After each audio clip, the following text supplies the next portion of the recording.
안녕하십니까, 박성호입니다. 오늘은 역대 대통령 이야기 중에서 두 번째 시간입니다. 4대 대통령 윤보선에 대해서 이야기하겠습니다. 윤보선 대통령이 1897년 대한제국이 성립할 그 당시에 충청남도 천안군 모산면 새마을에 태어납니다. 현재로 말하면 충청남도 아산시 둔포면에서 태어납니다. 그래가지고 3.1운동 직후에 대한민국 임시의정원의 이제 최연소 의원이 됩니다.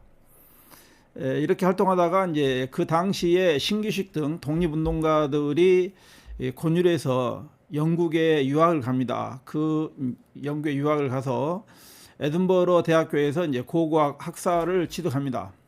그런데 이제 1932년 이제 귀국을 했는데 그 당시에 독립운동을 했다는 이유로 조선 총독부의 그 감시를 받는 인물이 됩니다. 그래서 활동을 거의 못하다가 1945년 광복이 된 이후에 한국민주당을 창당해가지고 신문사도 운영하고 정치활동을 시작합니다. 1948년 이승만 정부가 이제 서면서 서울시장도 하고 상공부 장관도 해서 실제로 이제 행정을 담당합니다.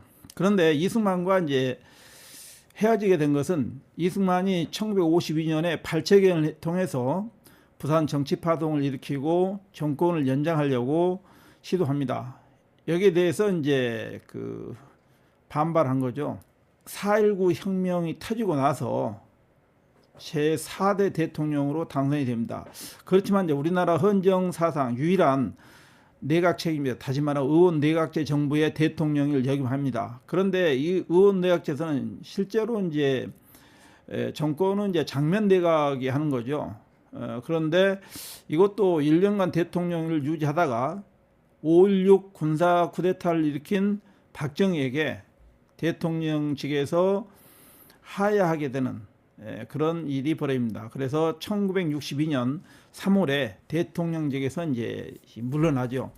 그러니까 박정희가 상당히 그 민간 이양을 한다 해가지고 1963년에는 또 이제 자기가 5대 대통령 선거에 나옵니다. 그러니까 그 당시에 윤보선은 제1당 야당 후보로 또 출마를 합니다. 그렇지만 박정희에게 1.5% 차이로 이제 석패를 하죠. 그러나 전직 대통령이었음에도 불구하고 그 해에 제6대 국회의원으로 이제 출마해서 당선됩니다. 그래서 박정희 정권에 맞서는 야당을 이끕니다.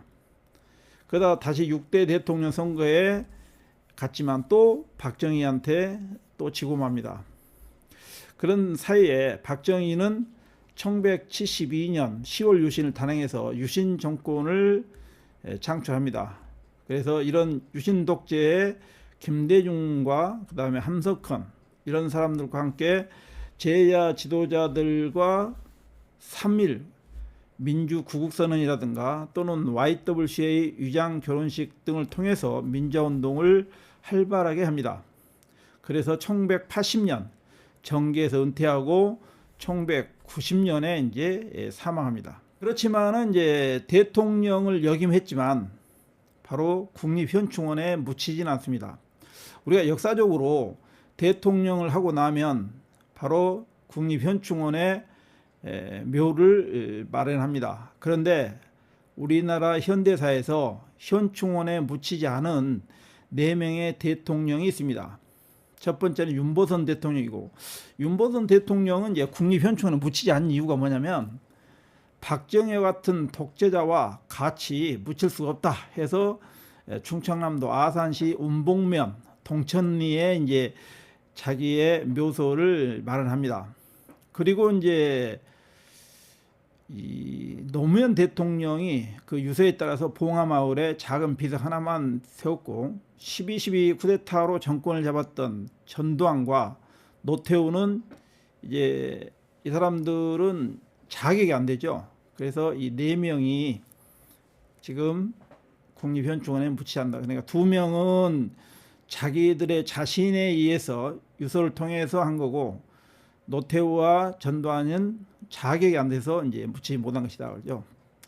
자, 그래서 제2공화국이 채 2년도 유지되지 못하고 이제 물러난 윤보선 대통령은 실제로 도덕성과 민주성에서 높은 평가를 받는 인물입니다.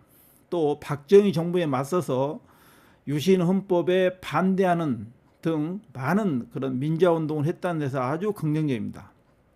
그러나 이런 활동에도 불구하고 5.16 당시에 진압을 명령하지 않았고 오히려 박정희의 쿠데타를 승인했다는 그런 합법적으로 군정체제가 들어설 수 있게 했다는 것에 대해서는 상당히 많은 비난을 받습니다.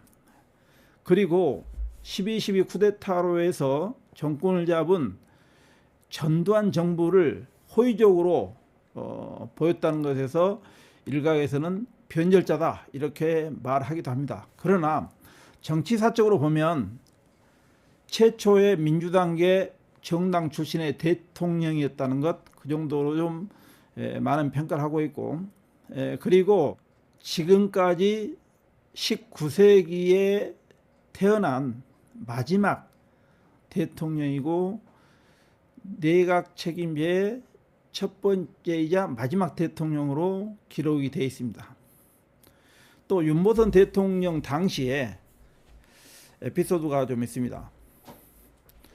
그것은 이제 4.19 혁명으로 이승만 정권이 무너지고 허정 과도 내각을 거치면서 윤보선이 대통령이 취임하고, 그 당시에는 이제 대통령 집무실을 경무대라고 했습니다.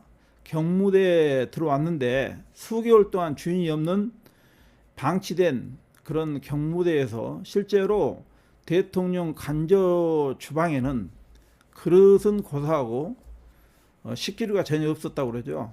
그래서 관저를 정비하는 동안 중앙청 구내식당 요리사가 출장을 와서 식사를 준비할 줄 아주 열악했다.